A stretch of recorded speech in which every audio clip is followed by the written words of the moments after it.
पुढारीचे chairman emirates आणि मुख्य संपादक पत्रमहर्षी पद्मश्री डॉक्टर प्रतापसिंह जाधव साहेब येत्या 5 नोव्हेंबरला वयाची 80 वर्ष पूर्ण करतायत आणि त्या दिवशी कोल्हापूरमध्ये खास सहस्त्र चंद्रदर्शन सोहळा आयोजित केलेला आहे आणि आतापासूनच विविध क्षेत्रातल्या मान्यवरांनी त्यांच्यावर शुभेच्छांचा वर्षाव सुरू केलाय।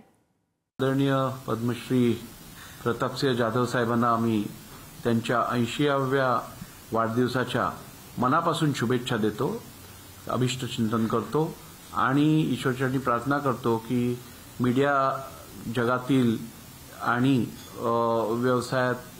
व्यावसायिक जगातील ह्या अत्यंत प्रेरणादायी व्यक्तिमत्वाला उदंड आयुष्य लाभो। त्यांनी केलेली कामगिरी ही या देशाने बघितलेली आहे। केवळ महाराष्ट्रात नव्हे तर संपूर्ण देशात पुढारी ह्या मीडिया ग्रुपची ख्याती प्रसिद्ध आहे आणि आता सिंहायन ह्या आत्मचरित्राची आम्ही सर्वच जण आतुरतेने वाट पाहत आहोत।